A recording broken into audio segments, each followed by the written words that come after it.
welcome back to the stage Dr. Stephanie Tompkins.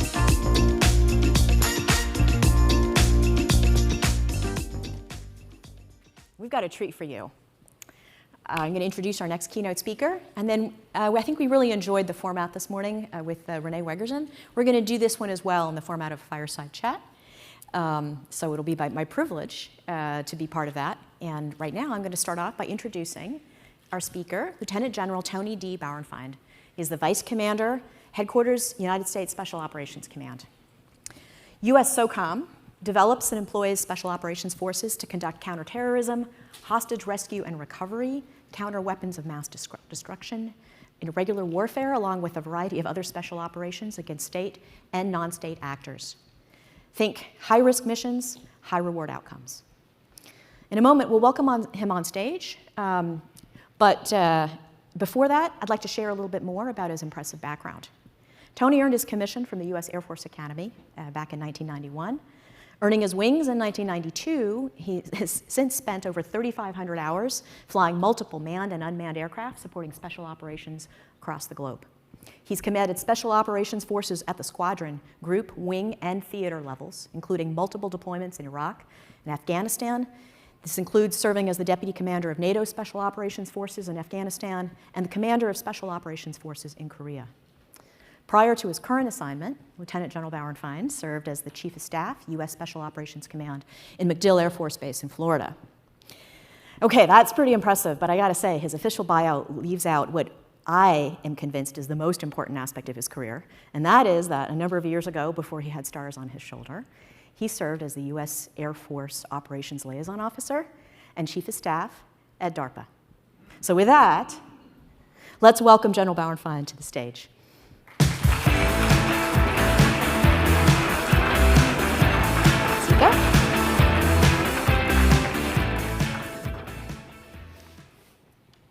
We've got a bunch of questions for you. Wow. But yeah. Well, thank you, first of all, for allowing me to be a part of this enterprise. First of all, I'm absolutely excited to be part of anything that DARPA is doing, not only from a history, but from the great things that DARPA does. But it also has the added benefit of getting me out of the Pentagon for a day. So there is a benefit there. But I just wanted to say, again, thank you for allowing me to be a part of this, and really commend what you are doing to push this forward.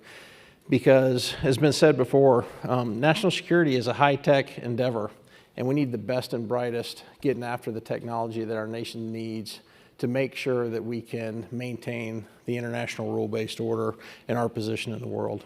And so having strong talent that hopefully you're bringing to your team and to the whole of DoD will be so important. And I just hope that been a part of this in the past and look forward to being a part of this in the future. Yeah, well, thank you so much. Given the state of the world, I'm pretty sure the audience understands how valuable your time is, and the fact that you chose to spend a little bit of it with us is a real privilege. So, thank yeah. you. So we've been talking yesterday and today and out in the hallway, but as well as on stage, about our transition partners and our service partners. Mike Leahy just talked a little bit about some of the platforms and things that TTO builds. But SOCOM, I think, is unique, and it has a different way of going about things than, say, the Army, the Navy, the Air Force might do. Can you describe a little bit about what makes SOCOM a unique partner for technology and acquisition? Well, I think it goes back a little bit to the reason SOCOM stood up. And much like DARPA's history, we stood up after strategic failure. The nation realized that we needed a unique entity to move forward into certain areas. And thanks to the wisdom of our congressional leaders, U.S. Special Operations Command was established in 1987. And with that establishment came unique authorities that are not resident in any of the other combatant commands or the services. And underneath a single commander, that commander for soft, unique equipment has the authority to maintain their own funding decisions, to make their own acquisition decisions, and that's exceptionally powerful as we move forward. I would offer to you from my time working with the services that there's 3 sets of teams that you need to be successful to get technology onto the battlefield. The first are the warfighters. What are the operational requirements? What are we trying to build? Then the second aspect, the second team, are those acquisition professionals, the engineers, the scientists, the contracting officers that make it happen as it moves forward. And the final team that's so important to you are the money folks, whether it's your programmers or your comptrollers. You know, there's a famous quote, no bucks, no Buck Rogers. And too many times in the services, I will tell you that those three teams are exceptionally separated. And so many times a requirement's established and it's thrown over the fence line to the acquisition teammates, and the acquisition teammates work on it for a period of time, and then they work to get the resources, and by the time they bring it back to the warfighter, it may not be on objective. At SOCOM, we also benefit by being extremely small, but those three teams literally live, eat, sleep together and work those issues together on a daily basis. So you have exceptionally tight turns between the warfighter, the acquisition professionals, the folks with the wallets making it happen. And so it especially works for the soft, unique equipment that we have, but I'll also, to be fair to the services, the SOCOM deals with small programs. And so that gives us a benefit where, as a general rule, we are not taking on those large ACAT Level 1 programs. We also benefit from years of warfighting, and that years of warfighting has enabled us to put many liaison officers throughout our allies and partners, throughout the interagency, throughout the intel community, so we can stay tight with the other ideas that are moving out there. And between having the tight teams with our L&Os and the fact that we're inherently joint in our headquarters, we tend to be the pathfinder for many of the items. And so that gives us an opportunity to take on new ideas and to fail fast and to move forward with what the nation needs. Hear, hear. Yeah, I will say, and everyone who's ever worked with SOCOM through DARPA knows this, y'all are early adopters and willing to take risks, and so our program managers love working with your organization and your people. We pride ourselves in breaking other people's stuff. Sometimes the PMs come back a little shocked when they realize the thing that they designed for this use was put to an entirely different use, and the creativity and that cycle, I think, has actually been really spectacular. You know, so we talked a little bit also yesterday with the crowd about the landscape, you know, and it's a really complex and dynamic world that we're living in. So what are some challenges that SOCOM forces will be facing in the future operating environment? As we move forward into the future operating environment, again, our history informs us. For the past 2 decades, our forces have been deeply ingrained in the counter-violent extremist organization fights, the counterterrorism fight, primarily in CENTCOM, but also in AFRICOM and INDOPACOM as we move forward. And that has been the focus for much of our warfighting and acquisition efforts. But with the start of the 2018 NDS and then recently penned 2022 NDS, it's clear that we have other pacing challenges. And so General Fenton, as he's gotten into the seat, has made it clear, General Clark started this and General Fenton's accelerating it, that U.S. SOCOM will be involved in numerous areas, primarily focusing on integrated deterrence. We will still keep our hands in the counter-VEO fight, and we'll also always be managing our no-fail crisis response mission. But if we were to put it into ratios, you know, General Fenton's, you know, put a mark on the wall where we should be about 60% integrated deterrence, 20% counter-VEO, 20% crisis response as we move forward. And that's helping us see as, okay, what are the items that we're going to need? What is the equipment? What are the tactics, techniques, procedures? What is the software? What are the relationships that we're going to need to be successful in all three of those? The primary two, we've been pretty good at. Integrated deterrence is going to take us back a little bit to our roots, because that's what Special Operations was born in, was in great power competition and strategic deterrence. And so that'll return us to that aspect as we move forward.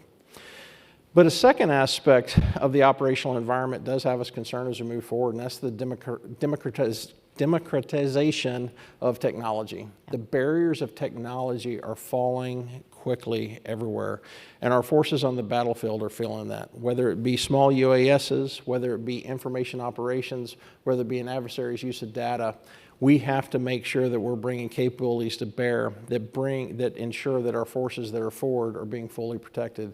So that is a little bit of a new operating environment as we move forward, where over the last 2 decades we've pretty well controlled that, and we're able to protect our forces at a time and place of our choosing. But it's well known in, you know, just the sheer number of UAVs that are moving forward in the Middle East, in the Ukraine, et cetera.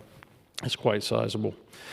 But as we move forward, we still have to keep our eye on that kind of that North Star, that we have to make sure that we're protecting our forces to campaign forward.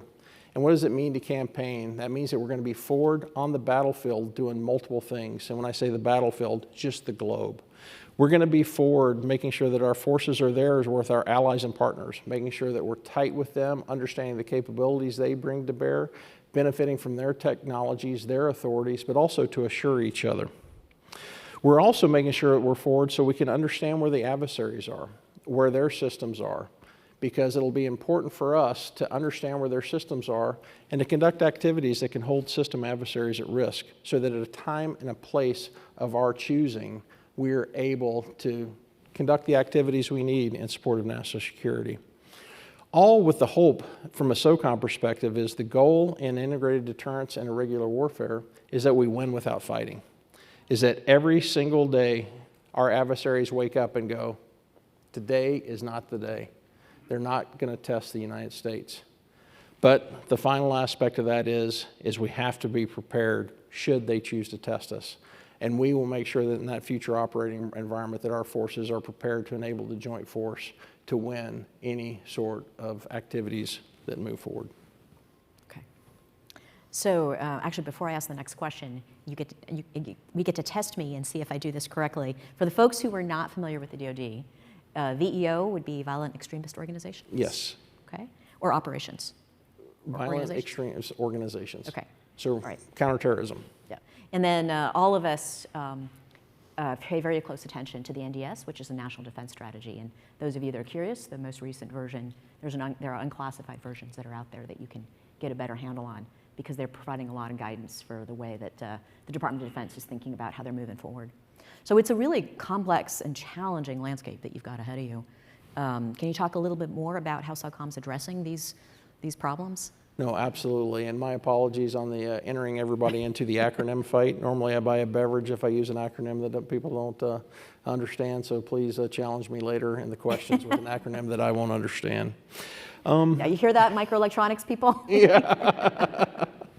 So I will tell you, from two perspectives, we're addressing these two problems in two different areas. One from our operations and the second from our modernization activities. Operations is simply, what are we doing as we're out there campaigning?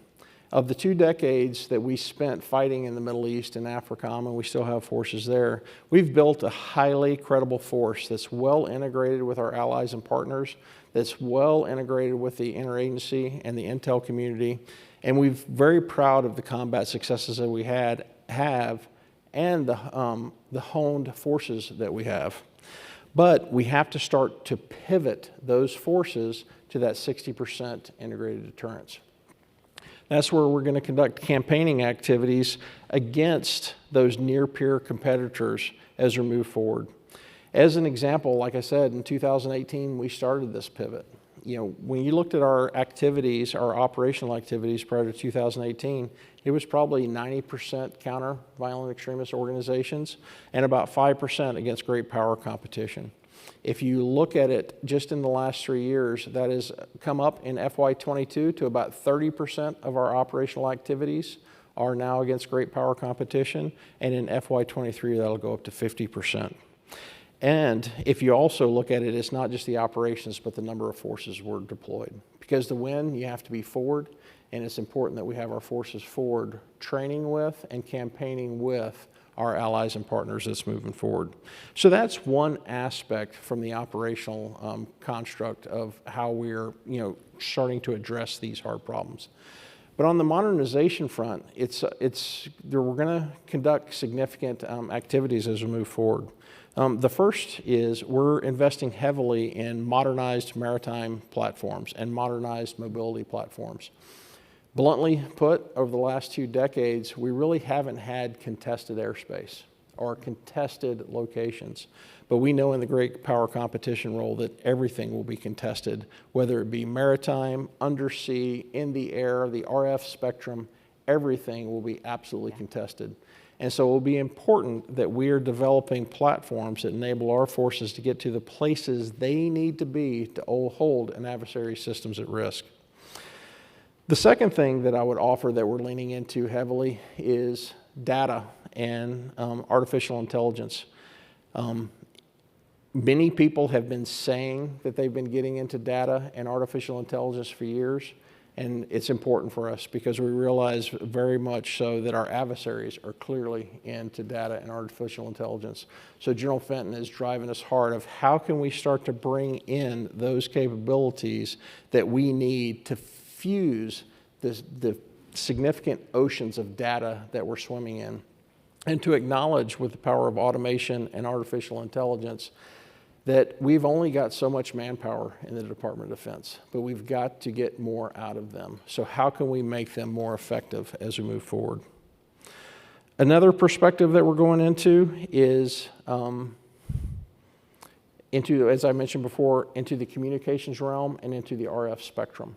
So going into that contested battle spaces, our forces will still need the ability to communicate with themselves, with higher headquarters, with their allies and partners, and also not be able to be seen by the adversary. So those low probability of intercept or low probability of detection capabilities that our forces will need, especially with the increased requirements with data that will be needed at the edge, are tough technological problems.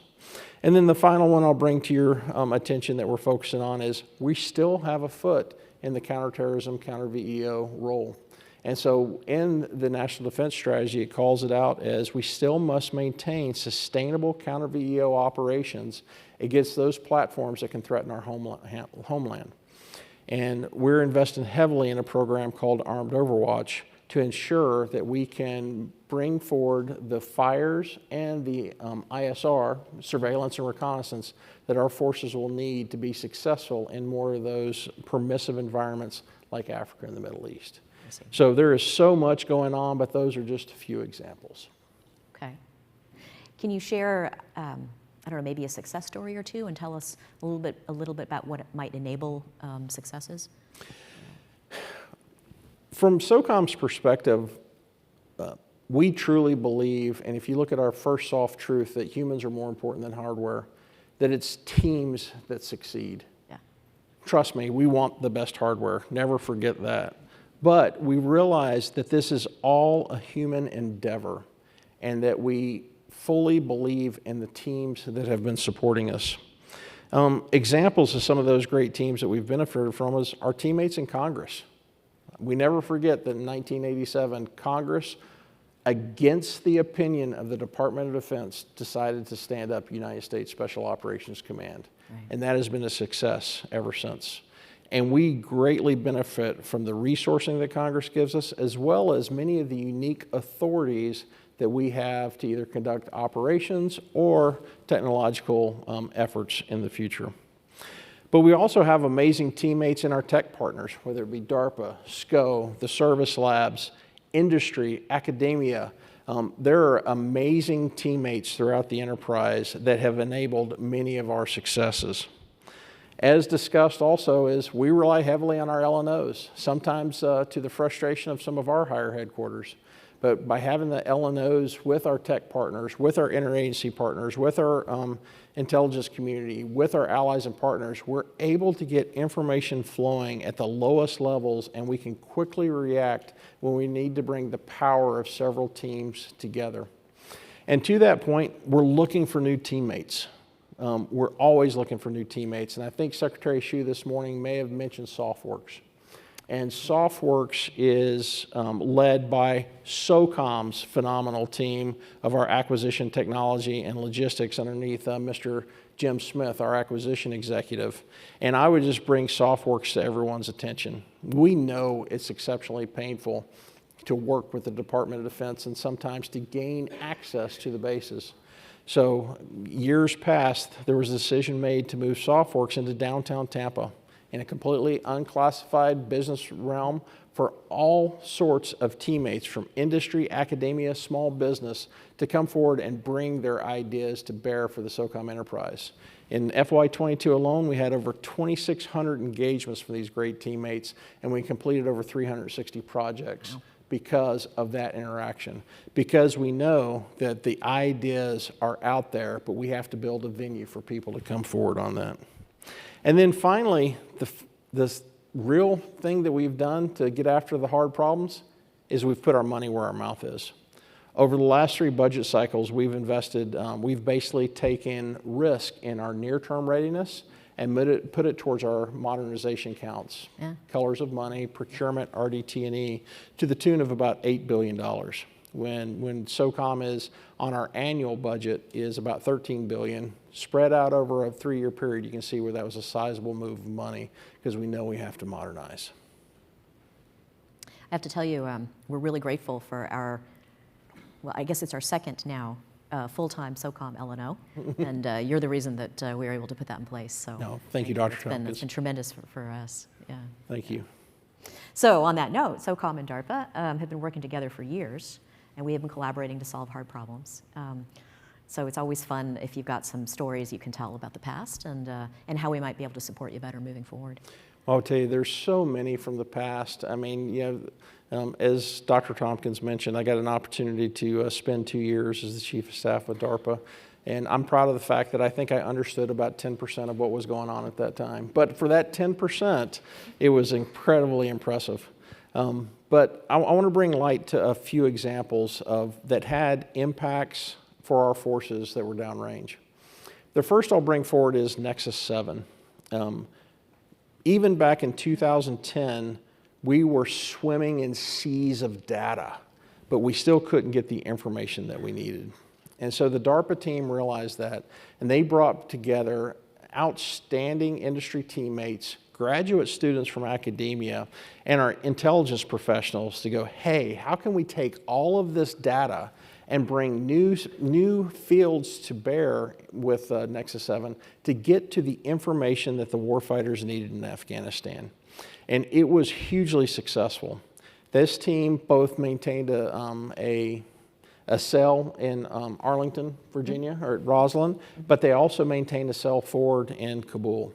And by doing those quick iterations, they were able to bring many of those data streams together. And what became clear was they were able to identify many unforeseen patterns and information that was not there before that was quickly taken upon by the warfighters to improve the warfighting as gone forward. And if I move forward, 10 to 12 years, it's always hard for me to get the lineage of a DARPA program to how it's gone forward. Sure. But I will tell you from Nexus 7, I see it exploding everywhere because data science, data engineering is in all aspects of our efforts in the SOCOM enterprise, especially as we look at our next generation ISR. Because we realize that if our old way of conducting intelligence, surveillance, reconnaissance was simply to put a stack of aircraft over top of targets, and we'd have these aircraft would be 10, 12 at a time. Unfortunately, that's not there anymore.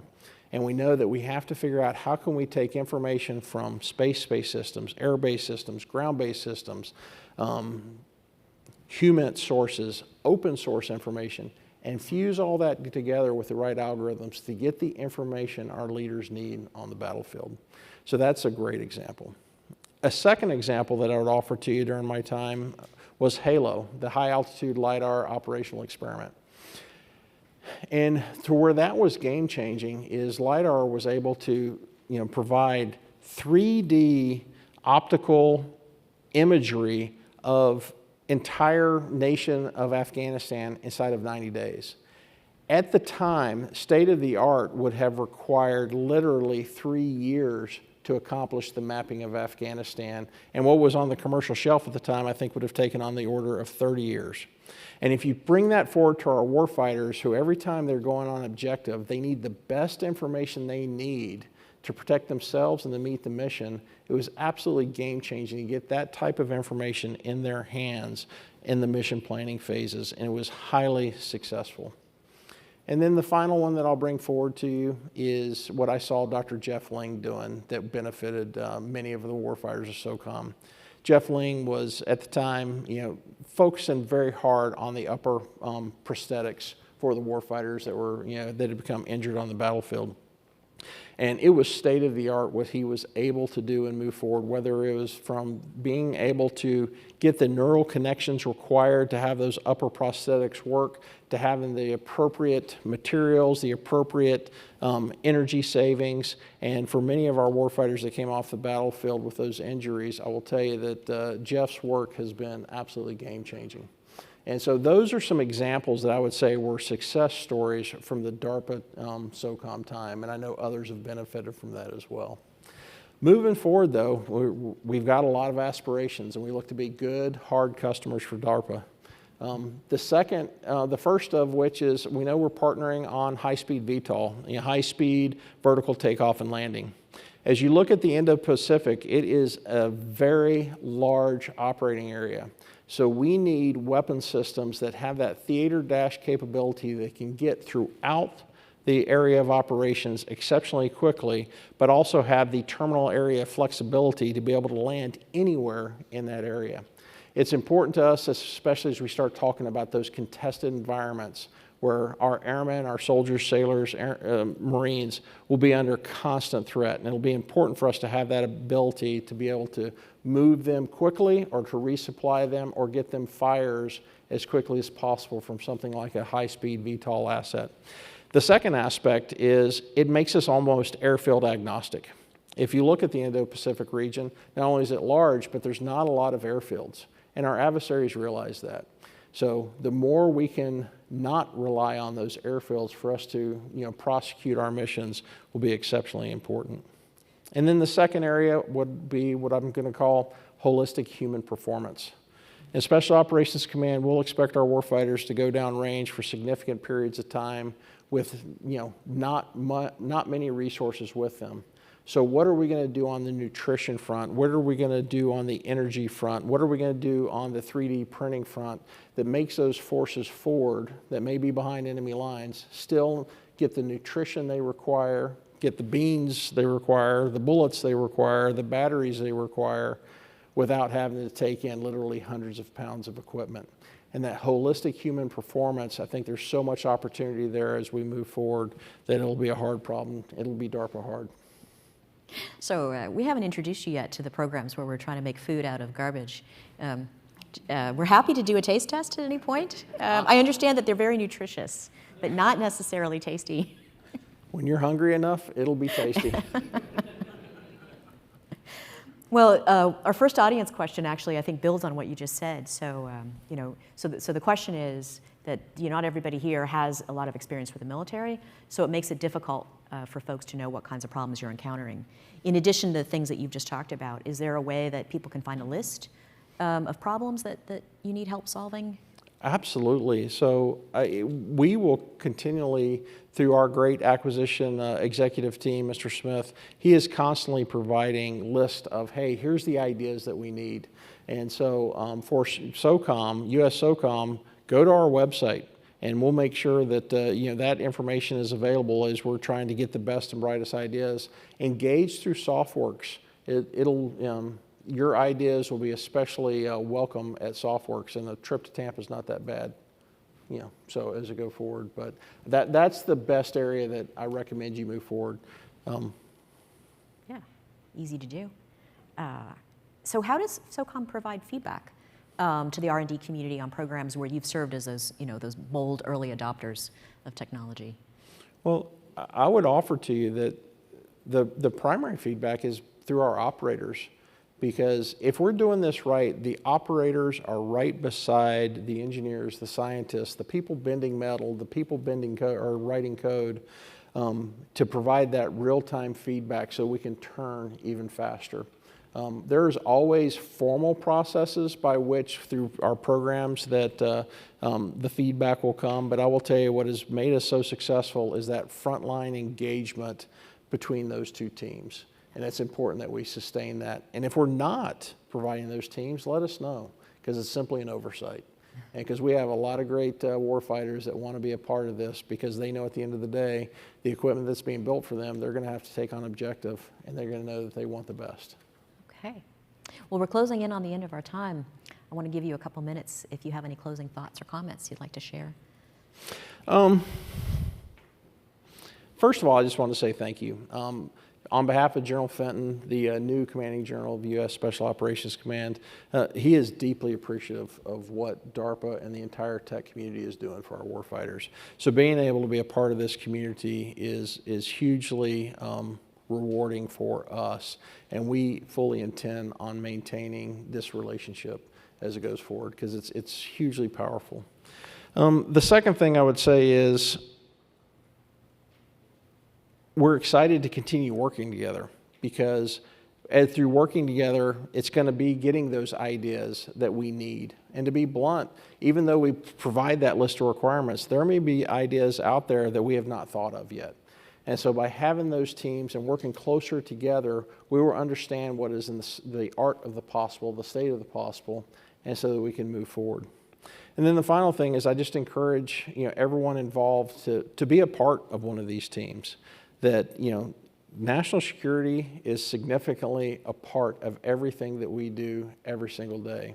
And as I started the conversation that national security is a high-tech endeavor, we absolutely need the best and brightest minds joining these teams, whether it be in uniform, in industry, in academia, as a government service. There are numerous opportunities to be a part of the teams that move us forward to make sure that we're protecting the nation's interest. And so as we move forward, I look forward to working with as many teammates as I can to get the best equipment possible for our forces. Well, thank you. And on behalf of my colleagues, and I imagine on behalf of the audience, let me also thank you for the fact that all of us have the luxury of being able to take some time and work in safe and secure environments to think about the future. And we thank you and your colleagues for being willing to put lives at risk in order to make that possible for us. Thank you, Dr. Tompkins.